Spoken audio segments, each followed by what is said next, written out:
Welcome friends to this new lecture of soil science and technology, and today we will be discussing from the slide where we left in the last lecture.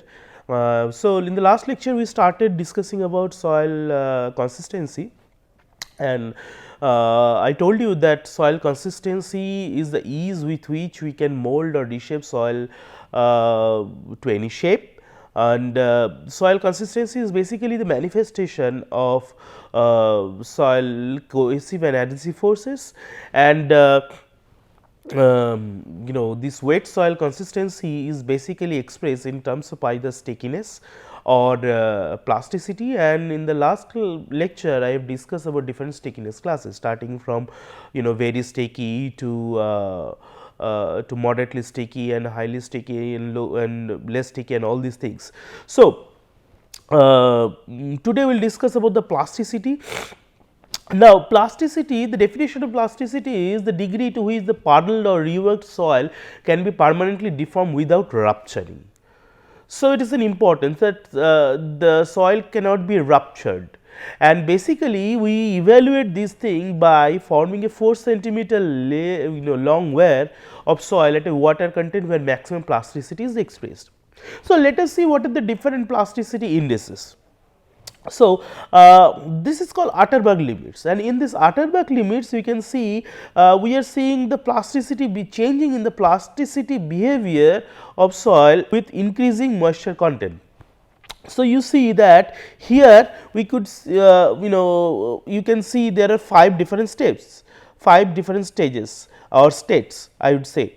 First of all, the solid state, then semi solid state, there are plastic state and viscous liquid state.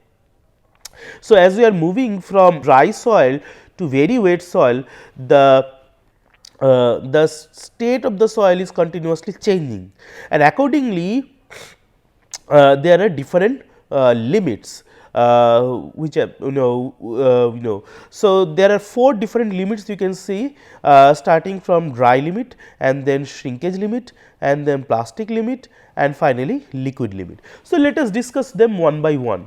So, in the liquid limit is basically the lowest water content above which the soil behaves like liquid, and it behaves like a viscous liquid state, viscous liquid state, and generally it is less than 100% moisture content. And in the another important limit is plastic limit or PL, and it is basically the lowest water content at which the soil behaves like a plastic material, and it is basically occurs at around 40% of moisture or lower than 40% of moisture. And there is another term called plastic index, and plastic index is basically the difference between liquid limit and this plastic limit. Another limit is there, that is called shrinkage limit, and shrinkage limit is basically defined as the water content below which the soil do not decrease their volume anymore as they continue to dry out. And so, below the shrinkage limit you will not see any further decrease in the soil volume as you are going continuously removing the water. So, this is called shrinkage limit, and this is very much important from the point of view of bricks and ceramics industries. So, these are 4 different limits which are important for which are called Atterberg limits, and which are basically showing the different state of soil with increasing moisture content, or in other words it basically shows different plasticity conditions. So, let us see what are the different plasticity, what are the different types of plasticity classes. So, generally we see there are 4 different plasticity classes, starting from non-plastic, then slightly plastic, then moderately plastic and very plastic. So, non-plastic is when we cannot form a 6 millimeter dia 4 centimeter long wear, or if formed it cannot support itself if head on end. So, basically what happens, we take a small amount of soil and then we start to roll it to form a wire like structure, and in this case the wear diameter should be 6 millimeter, and if we can in the non plastic case the length of the wire cannot be 4 centimeters. So, it will break down before it reaches the 4 centimeter, or if it is formed it cannot hold it. It help if it is formed it cannot hold itself in one end. So, this is called non plastic condition. Another is called the slightly plastic condition, and this slightly plastic condition where 6 millimeter dia and 4 centimeter long wire supports itself. So, we can make this 6 millimeter dia and 4 centimeter long wire by rolling the soil with our hand. However, if we make a 4 centimeter long wire with 4 millimeter dia, it cannot be made. So, in case of slightly plastic soil, we can create a 4 centimeter long wire with 6 millimeter of diameter. However, we cannot make 4 centimeter long wire with 4 millimeter diameter. The third one is called moderately plastic, and the moderately plastic is we can create 4 centimeter long wire with 4 millimeter diameter. However, we cannot create 4 centimeter long wire with 2 millimeter diameter. As you can see, as we are going from non plastic to slightly plastic to moderately plastic to very plastic, the diameter is continuously going down. And finally, in the very plastic condition, we can create 4 centimeter long wire with 2 millimeter diameter. So, these are 4 different plasticity classes. So, by rubbing and creating a wear, to form a wear with the soil, we can literally define their plasticity classes.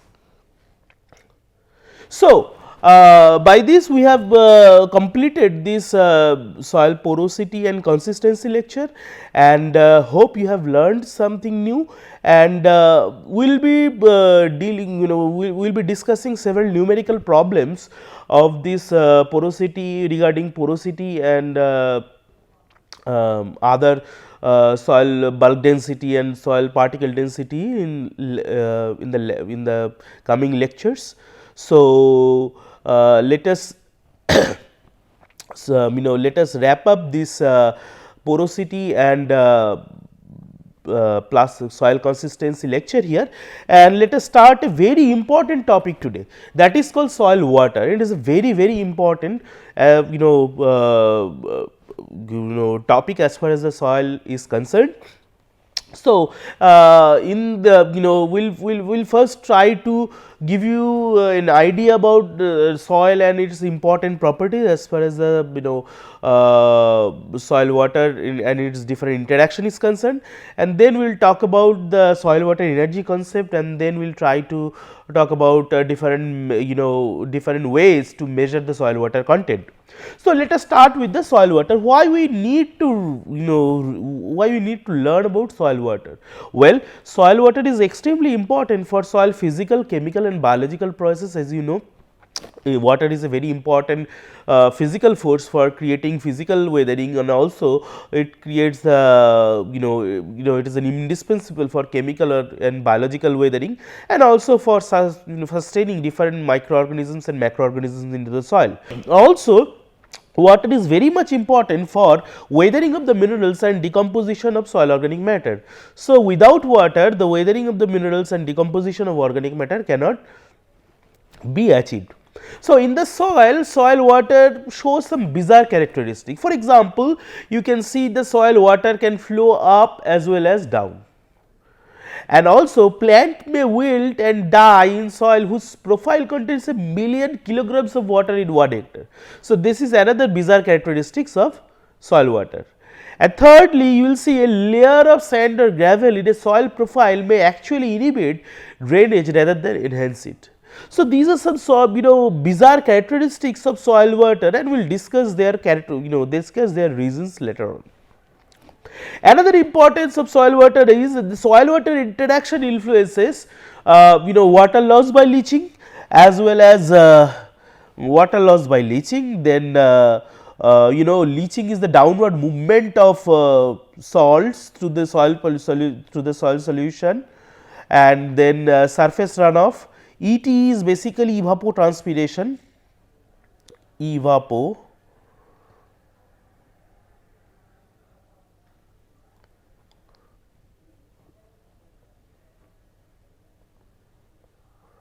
transpiration, which is basically a combination of evaporation from the soil surface and transpiration from the plant surface.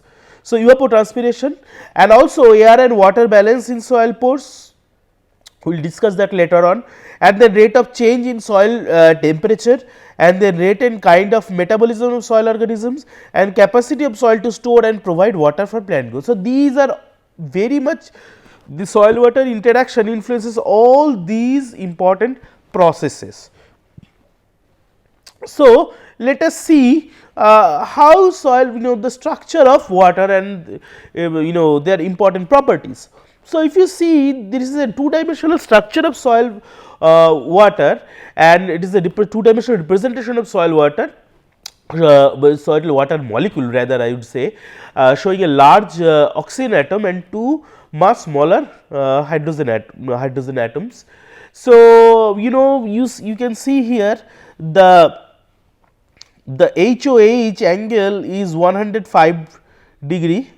So, this 105 degree angle between this oxygen nucleus and two hydrogen nucleus creates a asymmetrical arrangement, and as a result of this asymmetric arrangement, one side of the water molecule, that with the two hydrogen, for example, this side shows positive electropositive nature, electropositive behavior. However, the other side is showing the electronegative behavior. So, as a result of creating this electropositive side and electronegative side, water shows dipolar characteristics.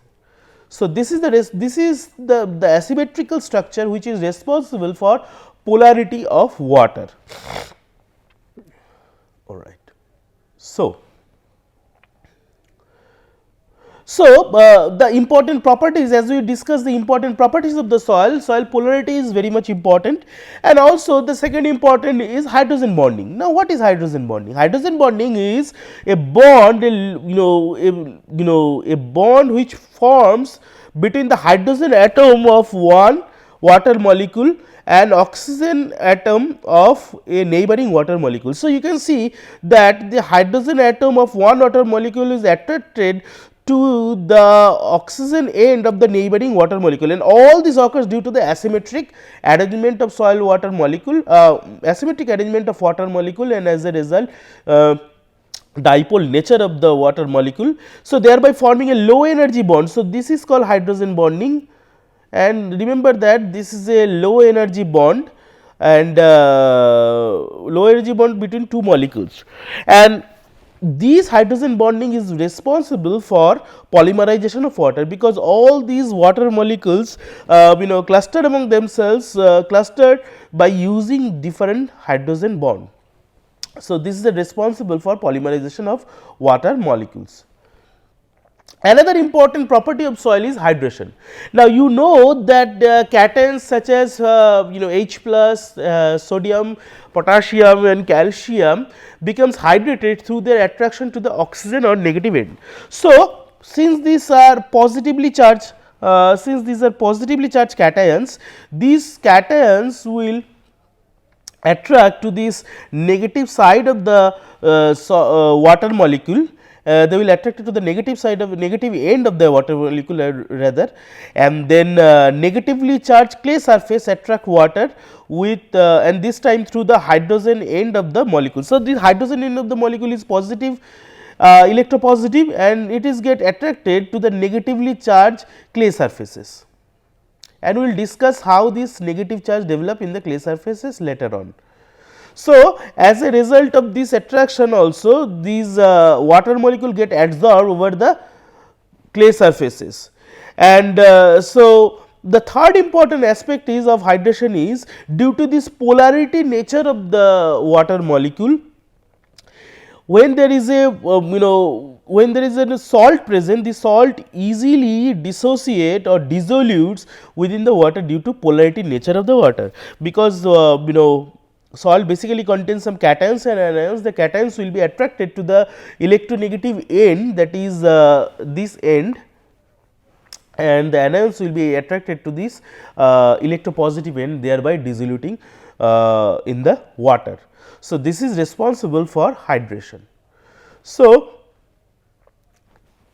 another important is cohesion and adhesion. As you can see in this picture, this is showing the manifestation of cohesion and adhesion. Obviously, the cohesive forces you can see basically develops due to the hydrogen bond between the individual water molecules, and ultimately these water molecules are adsorbed over the surface of the soil particles, because in the last slide I have already told you, because these surface of the soil particles develop negative charge, and as a result the positive end of these water molecules attracted to these negatively charged colloids or negatively charged soil particles, and they attach, and as a result there is an adhesion. So, adhesion is basically when water molecule attach to the soil or clay particle, and when water molecule attached to another water molecule, that is cohesion. And obviously you can see the manifestation of cohesion in this picture, where you can see water in in between thumbs and index finger. Obviously it is showing both adhesive nature of the water, and also cohesion you can see which is forming the continuous water in between these two fingers, continuous I mean this is basically showing the cohesive nature, and as well as when the water is sticking with the with the skin, that is the manifestation of adhesion. So, another important aspect is surface tension. Now, surface tension obviously occurs at the liquid and air interfaces, and remember that it results from the greater attraction of water molecules for each other, or in other words it is cohesive forces, than for the air above. As you can see, the this insect is moving over the water surface and it is creating some depression, just like there is an elastic membrane over the water surface, and otherwise in I mean instead of sinking, they are forming this depressed water surface, and this depressed water surface is basically due to the cohesive nature of the water molecules. And due to the cohesive nature of the water molecules, there is some bends, and this is an expression of surface tension. So, this is another important property of water. Let us discuss another important mechanism of water, that is capillary mechanism. So, if you have a tube with fine tube with less than 1 millimeter in diameter, and clean glass tube. So, if you push that glass tube into the water, just like here, you will see that the water will rise into the tube, and obviously the smaller the tube bore, the higher the water rises. In other words, there is an inverse relationship between the height of the water inside the tube and the diameter of the tube. So, there is an inverse relationship, and obviously the water molecules are attracted to the sides of the tube due to the adhesive nature. As you can see, size of the glass due to the adhesive nature, and start to spread out along the glass in response to this attraction, and the cohesive force. So, two types of force are basically acting here. One is adhesive force between the glass and the water, and the cohesive force of water molecules. And remember that the cohesive forces hold out water molecule together and create a surface tension, because and as a result of this surface tension, it causes a curved surface, and this curved surface we call it a meniscus.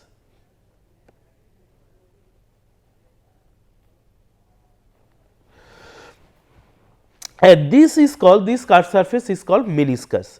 And remember that the lower pressure under the meniscus in the glass tube allows the higher pressure of the free water to push the water into the tube here, and the process continues until the water in the tube has risen high enough that its weight just balances the pressure differences across the meniscus.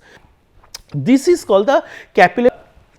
The height of the water inside the tube is basically follows this relationship, and there is a derivation of this relationship. Obviously, we are not going to that details. So, generally this relationship is present when there is a capillary mechanism. So, capillary mechanism is very important as far as the water property is concerned, and capillary mechanism of water also shows this manifestation in the soil water. So, remember that, as I have already told you, the height of the rise h, the height of the rise h doubles when the tube inside the radius is half, and as you can see, when we are decreasing the radius of the tube, obviously in this way, the height of the rise is getting almost doubled in the successive tubes. And the same relationship using glass tube, different bore size, and the same principle also relates pore size in a soil and height of capillary rise. But the rise of water in a soil is rather jerky or irregular because of the tortuous shape and variability in the size of the soil pores, as well as because of the pocket of the trapped air. So, you can see here there are two different types of soil, one is coarse sand, another is fine sand. So, obviously, in case of coarse sand there are only macropores, and in case of fine sand the pore size is quite small, when as a result the capillary rise of water is quite high in case of fine sand than that of coarse sand. However, the rise of the water is not as regular as you can see in the leftmost picture, and this is somewhat irregular because of water trapped and irregular nature and tortuous shape and variability in the size of the pores. And remember that the finer the soil texture, the greater the proportion of small sized pores, and hence the higher and ultimate rise of water above the free water level. So, as you can see in this picture, obviously we can see as the the finer the soil texture, obviously here three different types of soil: sand, loamy sand and clay loam, and clay loam is obviously more finer in soil texture, and they obviously contains low or small size more small size pores, and the height higher the ultimate rise of water above the free water level. Obviously, in this clay loam soil there will be capillary rise, higher capillary rise than that of other two coarse texture soils. However, because of much greater frictional forces in the smaller pores, the capillary rise is much slower in the finer texture soil than that of the sand. As you can see, the both of these soil, like clay loam is a fine texture soil and loamy sand is a coarse texture soil, and the capillary rise in case of clay texture is much slower than that of fine texture. The capillary rise of water in clay loam is much slower than that of coarse texture loamy sand. So, this is also this slide basically shows a representation or the application of capillary mechanism in soil.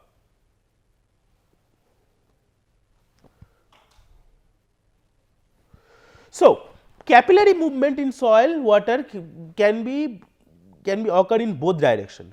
So, you can see here there are two different pictures I have given.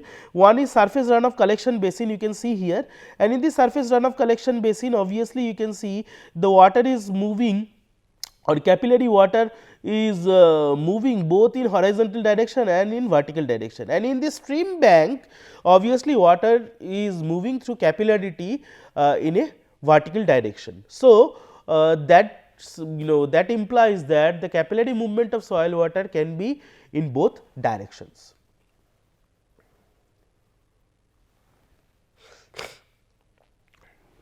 Now, let us start the soil water energy concept. The retention or movement of water in soil and its uptake and translocation in plants and is lost to the atmosphere are all energy related phenomena obviously. Just like any other processes, physical process in the universe, the water movement is also energy related phenomena. Now, obviously, remember that the kinetic energy is certainly an important factor in the rapid and turbulent flow of water, just like in a river, but the movement of water in soil is so slow that the kinetic energy component is usually very much negligible. And generally, potential energy is most important in determining the status and movement of soil water. So, remember one thing, very important point, that whenever we talk about soil, soil, energy state, we are generally, we are generally denoting the potential energy. And remember that the soil water will always move from a higher energy state to lower energy state. So, the total energy state of soil water is defined by its equivalent potential energy as determined by various forces acting on the water per unit quantity. And remember that there are forces acting, there are several forces acting on soil in the vadose zone. So, what is vadose zone? If you see in this picture, obviously at the bottom there will be zone of saturation or flow of groundwater. And just above the groundwater you will see the soil layer, and at the interface between, or at the juncture of this groundwater and this soil, there are some capillary fringe. Capillary fringe are basically the movement of water through capillarity, and it occurs up to a very certain distance. Up, above the capillary fringe, the unsaturated zone is, the total unsaturated zone is called the vadose zone. And in the vadose zone, obviously vadose zone already also contains the capillary fringe. Now, in this vadose zone there are 4 different forces basically operates. One is capillary force, another is adsorptive force. Remember this adsorptive force is basically addition of water to the soil surface. As you can see, this is an adsorbed water, we have already discussed that. So, capillary and adsorptive force together results in soil metric potential. We will discuss the metric potential, remember. So, capillarity and this adsorptive force basically combine to form the soil metric potential. Another is gravitational forces due to gravitational attraction. And finally, there are some drag or shear forces at soil surface water interfaces. So, these are important forces which act on soil water, and we will discuss this later on in our subsequent lectures. So, hope you have got a basic idea about water and its important properties, and we just started the soil water energy concept, and we'll try to finish the soil water energy concept in our next lecture. So, till then, thank you.